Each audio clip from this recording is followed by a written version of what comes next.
Number 10. Asch conformity test. The Asch conformity test was conducted in the early 1950s and it showed the human tendency to stick with a mob even though it is clearly wrong. In this experiment, one person, the unknowing subject, was placed in a room full of actors. The conductor of the experiment held up a piece of paper with 3 lines on it and asked for the crowd to identify the longest line. The actors all showed the wrong answer on purpose to see whether the subjects would disagree using their own logic or go with everyone else's answer simply because there is strength in numbers. 37 out of a sample size of 50 chose the incorrect answer even though it was very easy to identify the correct option. This test proved how much people are willing to conform to others' ideas. To this day, psychologists still passionately debate whether this comes from a need to be accepted or from serious issues with self-esteem. Number 9. The Marshmallow experiment. Ever heard the expression, patience is bitter, but its fruit is sweet? Yeah, us neither. Till we had to Google it for this video. Irrespective, this experiment proves how this really is the case. Apparently, Jean-Jacques Rousseau, a French thinker of the 18th century, was really onto something when he said this. Stanford University members Walter Mischel conducted an experiment in 1972 to test just how true this was. Children aged 4 to 6 were taken into a room and a marshmallow was placed before each one. The administrators then left them alone in a room, and they were told that if they could go for 15 minutes without eating it, then they would get a second one as a reward. Examiners record how long each child could go before succumbing to temptation, and they further record how each child fared later on in life, and the results were surprising. All those who had waited longer before giving in and eating the marshmallow were reported to have a higher success rate in adulthood. A small minority of the 600 children sampled stuff to their faces immediately, but a third of them were able to wait long enough to earn the second marshmallow. In the extensive research conducted over the span of those child's lives, it was found that the children who waited patiently and deferred gratification longer were more likely to do better on their SATs and were more intellectually competent in comparison to their peers. So even though being patient and waiting really is bitter, try to be more mindful of it, and the results in the end are worth it. Number 8. Carlsberg Social Experiment. Carlsberg, a Danish beer brewing company, conducted this social experiment and then turned it into a successful marketing gimmick. They tricked innocent couples at a cinema in Brussels to test how gutsy humans can be when faced with an unfamiliar situation. At the cinema, 148 men dressed as bikers filled the entire stadium, and only 2 seats available were right in the middle. Carlsberg representatives were present to record the exchange that took place.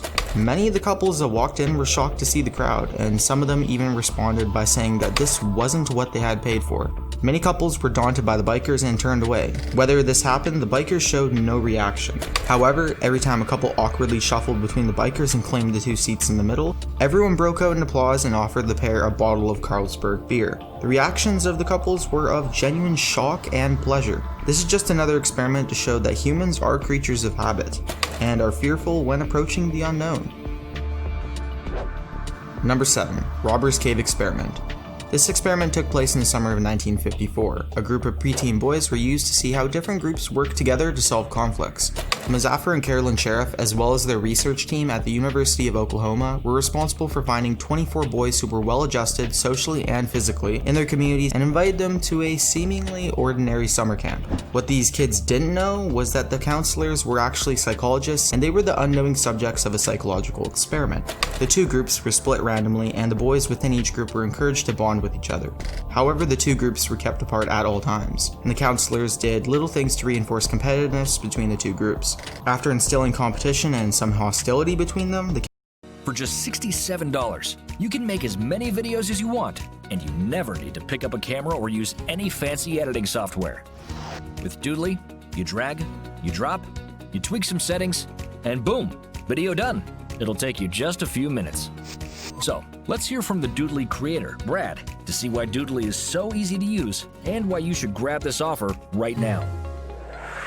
Hi, I'm Brad Callen, and in this video, I'm going to show you how anyone can quickly and easily create doodle videos, just like the one you're watching right now, using Doodly, our drag and drop doodle software that allows anyone, regardless of tech skills, to create highly engaging, professional. Counselors held tournaments in which the winners were awarded and the losers were made to feel bad. This led to a whole new level of anger and resentment between the groups. Finally, as the last step to this experiment, the psychologists introduced a stimulus that was bad for both groups. The first one was a shortage of water, and surprisingly, they found that the 2 groups were willing to work together to solve the issue. This sparked the curiosity of the psychologists who had set up a few more of these tasks. More stimuli, such as lack of food, were introduced into the study, which led to even greater cooperation between the groups. By the end of the experiment, they were working comfortably with each other, and all the initial hostility was long forgotten. This study is famous for showing a lot about the human psyche. Many gang movies and even high school sports movies will tell you the same thing. Adversity and combined suffering tends to bring even the worst of enemies closer together. Number 6. The ape and the child. Believe it or not, a fair number of human beings have been raised in the wild by animals. Therefore, scientists craved the chance to see if animals could be taught the civilized ways of mankind. In 1931, psychologist Winthrop Kellogg decided to see what would happen if he adopted a 7-month-old female chimpanzee named Gua. His own son Donald was only 10 months old at the time, and Donald and Gua became fast friends and did everything together. Kellogg took it a step further and even tested their development. Shockingly enough, Gua did better on many of these tests.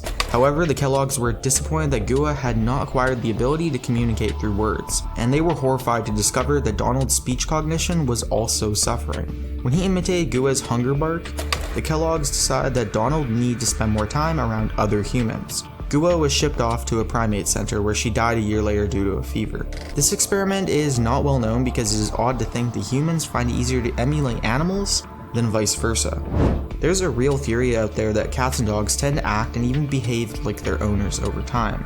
There's so much about the human-animal relationship that is wildly fascinating for researchers, and with lack of concrete information, there is much room for growth. Number 5. Beneficial brainwashing. Dr. Cameron believed that the brain could be reprogrammed to be healthier by simply forcing a new pattern of thinking. At the time, he had thought he found a cure for schizophrenia, and he used to force patients to listen to record audio messages on a loop for long periods of time. He named this psychic driving, as according to him, the messages were being directly received by the psyche, causing the media to dub his approach beneficial brainwashing. From the 1950s to the 1960s, many of Cameron's patients at the Montreal Allen Memorial Clinic became his test subjects, and whether they suffered from schizophrenia or not was not taken into account. Each was injected with barbiturates and forced to listen to different reaffirming mantras such as, "People like you and need you." To check the effectiveness of the program, he once played the instructions to his subjects so that they must pick up a piece of paper. Afterwards, he drove them to a nearby gym, where oddly enough, there was a piece of paper in the middle of the room. He was convinced that his methods were working as all the subjects instantaneously went to grab that one piece of paper. The CIA heard of the good doctor's work and funded his research as they were interested in the findings. Unfortunately for them, their investment did not pay off as he had shut down the experiment. When the subjects later learned of the CIA's involvement, they pressed charges, but the matter was quickly solved out of court for an undisclosed amount. Dr. Ewan Cameron himself admitted later that his research had been a step in the wrong direction, and that it had been focused on the wrong elements. Number 4. A class divided, blue-eyed, brown-eyed. Jane Elliott started this experiment at a local elementary school after Martin Luther King was assassinated in 1968. She divided her students into 2 groups, those with blue eyes and those with brown eyes. The first day, she deemed those with blue eyes a superior group and started giving them preferential treatment during playtime and class time. The changes she noticed within a day were significant. Almost instantaneously, the blue-eyed group armed with their superiority started doing better academically. Some of them even started bullying the brown-eyed kids, and there was a fight between 2 boys by the end of the day. Likewise, the brown-eyed kids did not do as well as they normally did academically and fell into the role of being inferiors. The second day, she reversed the roles between the 2 groups and said that the brown-eyed kids were better.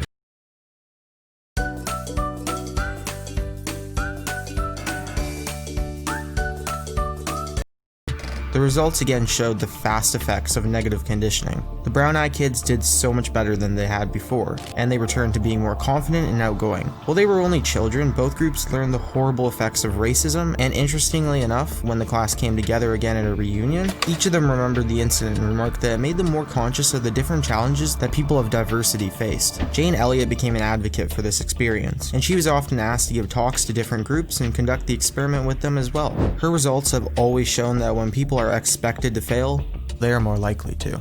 Undeniably, the perception of others does play an important role in self-development. Number 3. The monster test. This test was called the monster study because of how unethical it was in its nature. However, ironically, this study shows the importance of positive reinforcement for the development of a healthy self. In 1939, Wendell Johnson from the University of Iowa selected 22 orphans and split them randomly into 2 groups. Each group had a number of children that either stuttered or had some sort of speech impediment. One group was constantly belittled for every single mistake they made, and under the constant chastisement of the psychologist, the children in this group actually worsened. Even more shockingly, the children who had previously previously not had any speech impediment developed verbal issues after being part of this morally outrageous study. On the other hand, those who were placed in the other group were given positive therapy. Their progress was highlighted and complimented every step of the way. This greatly inspired the massive changes that took place, and many of the orphans developed greater fluency, even those with stutters were reportedly doing much better in holding conversations. In 2007, several of the orphans who would have been well in their early 70s pressed charges against the study for the lifelong damages they had suffered, as many of them had retained such issues well into their adult life.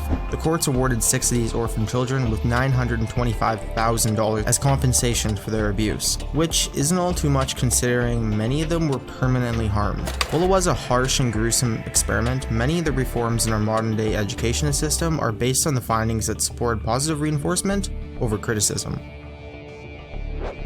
Number 2. Milgram Experiment.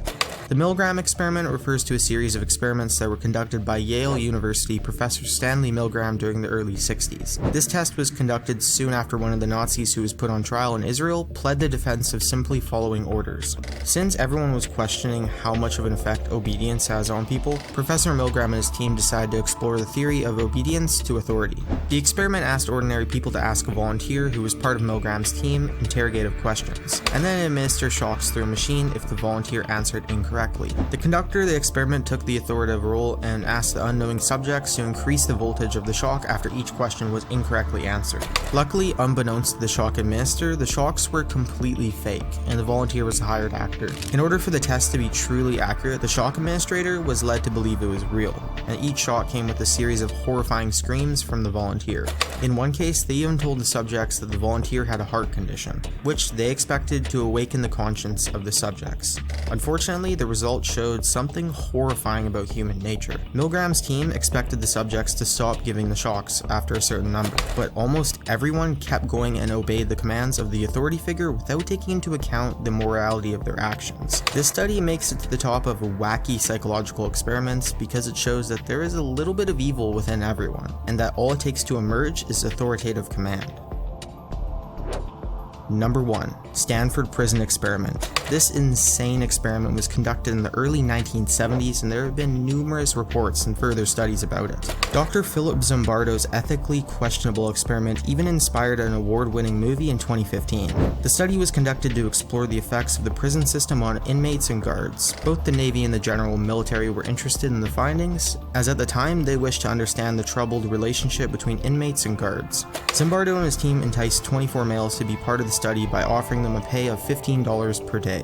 These males were further divided into 2 groups, either the guards or the prisoners. Perhaps the freakiest element of the study was that they were chosen for these roles randomly. No certain characteristics could have predicted these decisions. The participants were told to make the simulation as realistic as possible. The prisoners were told to forget they had real names and answer only to their assigned numbers. Their clothes were stripped off them and they were forced to wear uncomfortable prison garb. At the time, the guards were given power symbols such as batons and sunglasses. Soon after the experiment began, the guards became abusive due to the immense power that they had, and the prisoners lost all sense of self and complied with anything that they were told to do. As the study progressed, Zimbardo's team discovered that the guards became more sadistic over time, and seemed to enjoy inflicting pain on their underlings. Within the first few days, 2 of the inmates asked to leave the experiment. One person experienced a mental breakdown, and the other suffered an extreme body rash. Dr. Zimbardo admits that he himself became obsessed with the power that he had as a prison warden, and allowed the abuse to go on until his girlfriend pointed out the ethical issues of the program. The study was meant to go on for 2 weeks, but after just 6 days, the disturbing results forced Zimbardo to terminate the experiment.